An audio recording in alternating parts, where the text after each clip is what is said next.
that she thinks is extremely important, and we believe the same, that you should know about. So if you would, let's give a warm welcome to Ms. Wallace. Good morning.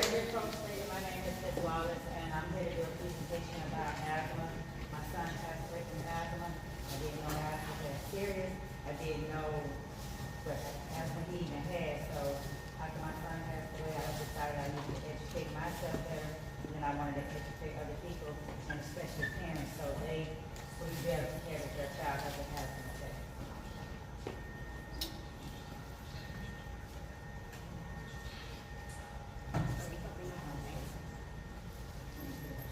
Okay, this is her mission on January 9, 2020 at 10:37. Her youngest son, Jason, affectionately known as Jazz, passed away in her home at the age of 18 due to complications with asthma. And from that day, she vowed that she would do everything that she could to promote asthma awareness so another family would not have to experience her life of pain and emptiness.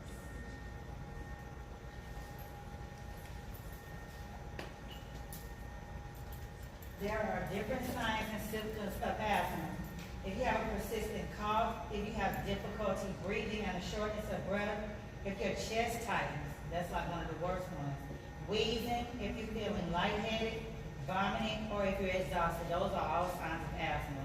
But not every cough is a reason to run to the hospital.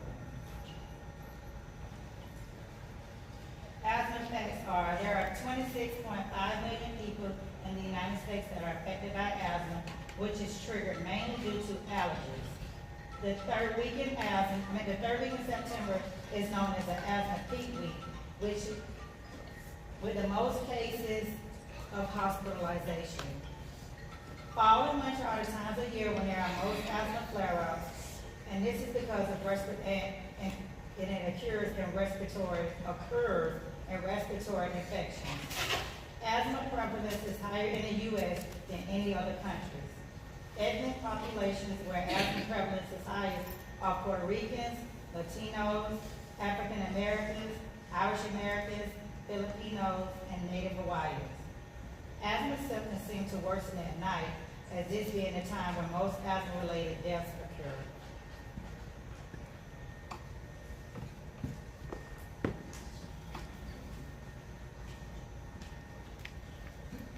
Common triggers of asthma are poor air quality, and nobody would believe this, but cockroaches contribute to asthma. Something I didn't know. It's something on their skin that makes asthma flare up. Oh, wow. Household dust mites, mold is really, really bad. Head dander, urine, feces, saliva, and hair. Pollen and smoke are really bad. Allergies, most people, if you have asthma, 9 times out of 10 you have allergies. Acid reflux. I didn't know acid reflux contributed to asthma. That's something I have, but thank God I don't have asthma. Changes in the weather. So when it's getting hotter or colder, allergies gonna start acting up. 9 times out of 10 your asthma gonna act up. Different fragrances. A lot of people can't smell different fragrances. Some fragrances will bring on an asthma attack. Certain foods, and even melatonin. And that's something that most people get their kids to go to sleep at night. But melatonin is not good if your child has asthma. There are different types of asthma. There's allergic asthma, mainly because of allergies. There's non-allergic asthma, exercise-induced asthma, which a lot of athletes tend to have that one. Cough variant asthma, a lot of coughing with that one. Occupational asthma, and the people that are more prone to this are bakers, farmers, people that work in the with metal, millers, and people that work with making the plastic, like the detergent bottles and stuff like that, and detergent manufacturers. There's nocturnal asthma, which mainly occurs at nighttime. Seasonal asthma, brought on by the different seasons.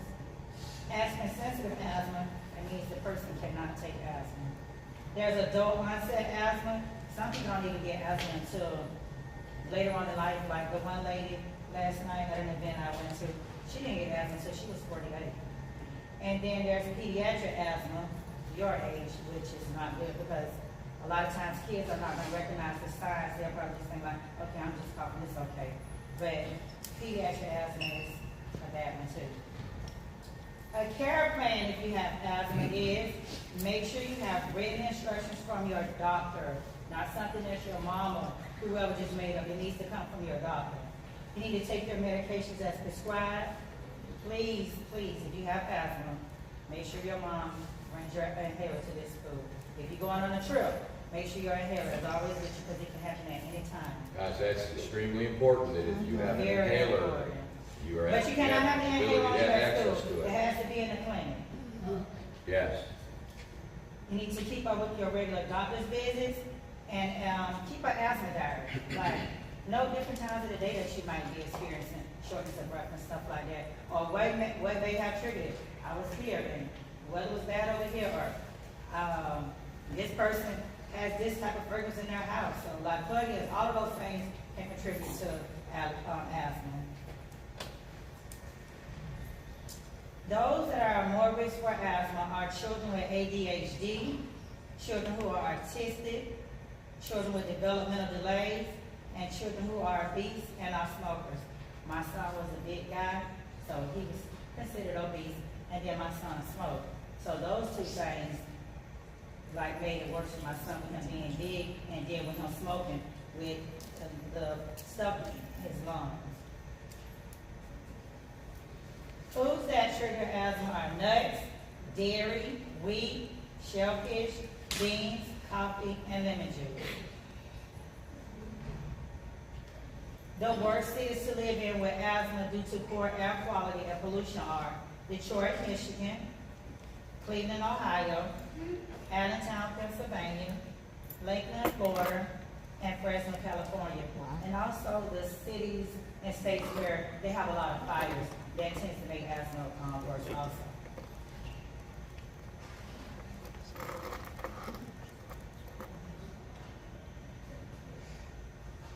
And these are some pictures about the first asthma walk I did. I started doing it in 2020. It started out as a walk, and then in 21 we did a walk. And then last year I decided to do something fun because my son was a happy person. So I wanted it to be like a festival where we do kickball, we did line dancing, we did sack racing. We had like a little football game going on, just different things to stay active. So if you have asthma, it's not, I'm not saying you can't do anything, but if you're doing sports, you need to be mindful. If, like I said, your chest tighten up. If you're coughing, if you're wheezing, keep a water bottle with you. Heat is bad, really bad. So if you're outside at PE, outside practicing football, whatever, make sure you have a water bottle with you. And make sure you have your inhaler with you. But again, at school, you have to have your inhaler in the clinic. Are there any questions? Okay. Tucker? A little bit louder, say that, let her be ready first, hold on.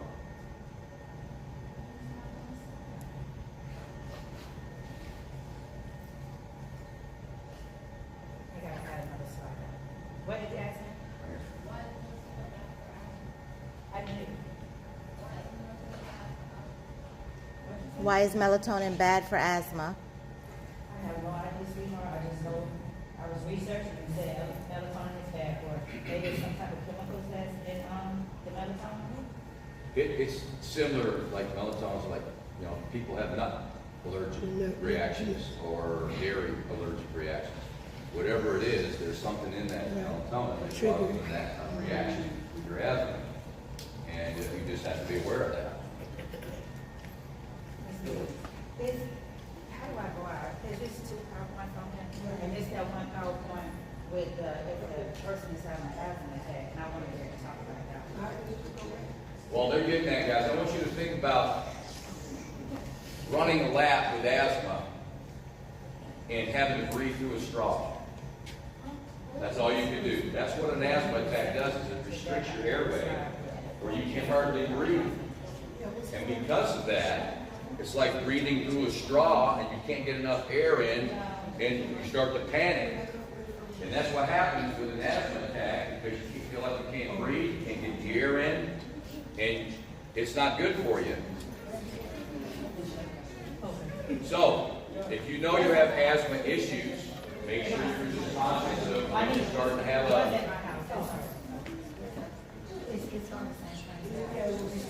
a flare-up.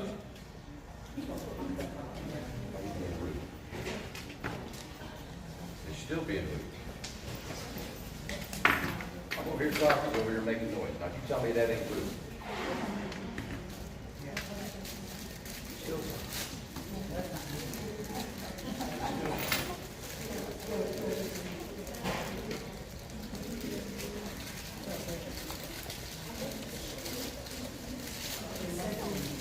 Just breathing through a straw sitting still is not easy to do, guys. Trust me, if you had to do it for a few minutes or 10 minutes or whatever, it would be really hard.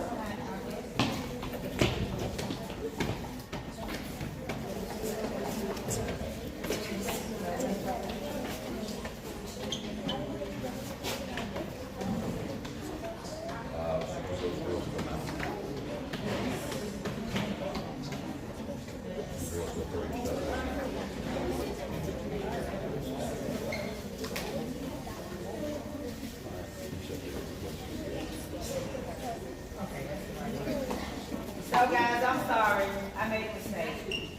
I have some more slides that I need to talk about, and these slides are very important. I made sure. Listen up. Girls, guys,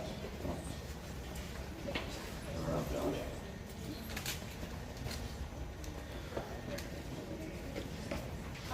Good morning, ladies. Okay. Yep.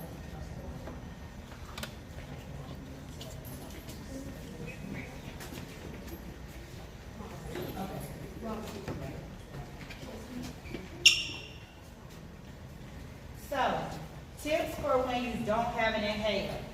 You need to sit upright. This opens up your airways. Slow down your breathing. Like, take a breath. I know you're scared, but if you're having an asthma attack, you need to do a slow breath. Try to calm yourself Yeah, down. calm yourself down. Breathe in through your nose, and the most important thing is to stay calm. Again, I know you're scared, but stay calm. You need to get away from the triggers, like if you're somewhere and smoke is the reason why you're having an asthma attack. You need to make sure you get away from that smoke. If you have ate something, you need to hurry up and drink something else. Do something you got to do to be able to get away from your trigger. Drink a warm, caffeinated beverage such as coffee or tea, and most definitely get medical help. If someone is having an asthma attack, you need to ask them to take deep breaths, deep, slow breaths. Have them sit down. Have them take 1 to 2 puffs every 2 minutes for up to 10 puffs. If this doesn't work, then call 911. Now, those puffs are from your inhaler. That's Yeah. what she's talking about. Puffs So from your again, inhaler. you take 1 to 2 puffs every 2 minutes for up to 10 puffs. And if it doesn't work, 911 needs to be called.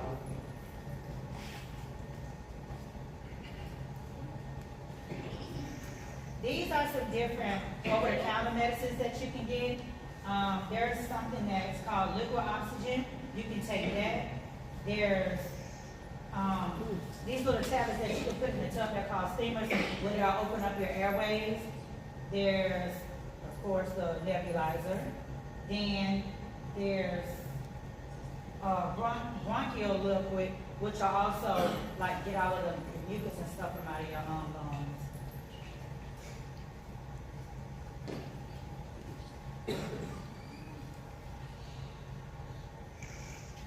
So I just wanted to make sure you all know what the signs were and what to do if someone is having an asthma attack. So if you saw someone having an asthma attack, what would you do?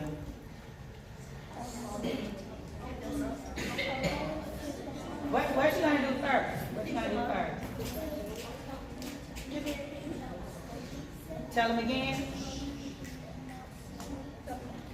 You heard what she said? They need to sit down, and they need to breathe in and out, and they need to breathe slowly, and try their best to stay calm. hardest thing you're gonna have, guys, is staying calm, because you're starting to panic because you can't breathe. That's a tough thing. A really tough So thing. you gotta try to make sure you calm yourself down first, and then slow your breathing down. Deep, slow breaths. That's the most important thing. So should you be carrying your inhaler around when you're at school? No. Where should your inhaler be? In the clinic. So when you went to the movies, should you take your inhaler with you? Yes. When should your inhaler be with you? No, I say when. At all times except for school. Because anything could bring on an asthma attack and you need that inhaler. How many puffs do you need? 2. For how long? 2 minutes. Up to 10 puffs, and then and after those 10 puffs, if it don't work, what you need to do?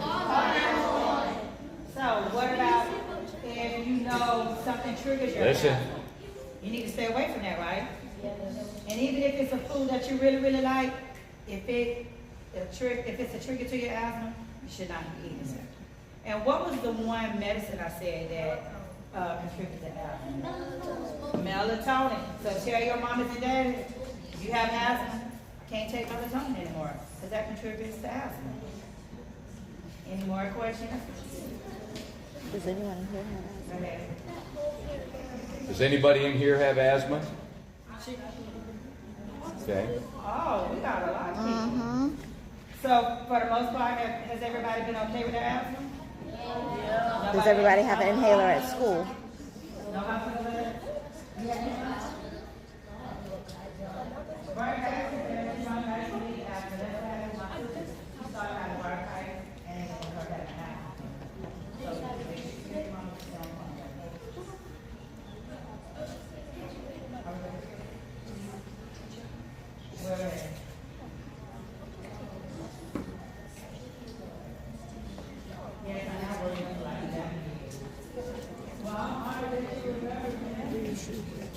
Any more questions? Guys, just because you have asthma doesn't mean it limits you from being able to do everything. You can still do a lot. If you monitor it, you regulate it, you keep a good tab on what's going on with your asthma. I've coached for many years sports through the high schools. I've had several athletes that were asthmatic that still play. They just have to make sure they're doing the right thing, they're monitoring it. Coaches are aware of it, so they can help monitor it too. There's things you can still do. You can be a normal, active life as long as you're conscious of paying attention to the symptoms and the environment that you're in and monitoring it good. All right?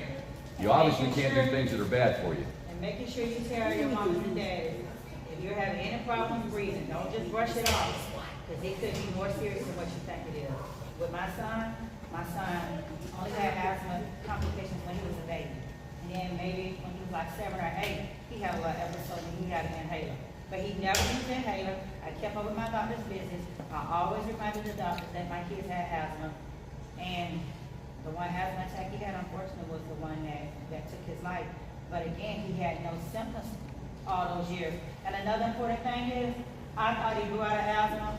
It was a doctor at a presentation that I was at last night. You do not grow out of asthma. It may become dormant, but it never goes away. So don't think, okay, I haven't had any asthma issues for about 10 years. That doesn't mean it's gone away. The least little thing can bring it back up. It does not go away. It just gets dormant. Any more questions? You ask that question. Ask that question, Bailey. Ask that question. What you just asked. Oh, I thought you said what's dormant. Oh, sorry. Any more questions? Well, I thank you all. And make sure you pay attention, okay?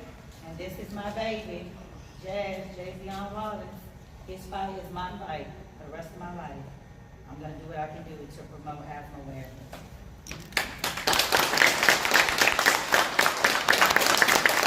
Ms. Wallace. When is your event? Oh, and sorry, guys. Every May is Asthma Awareness Month. There's a different day for asthma awareness. This year is the first year I even knew that it was a year, and it happened to fall on May 2nd.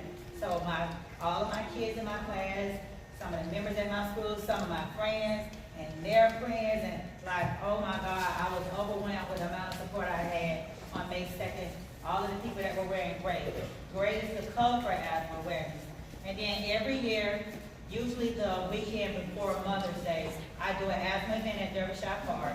It's a free event. We're passing out information about asthma. We're doing, again, the bounce houses, we're doing kickball, we're doing football, sack racing, and we start off with a march because that's what it originally started out as. We will walk from my house and walk to Derbyshire Park because that's where my son spent the majority of his time at Derbyshire Park playing football, basketball, and baseball. And I just wanted to be a fun day because my son was a very happy and fun person.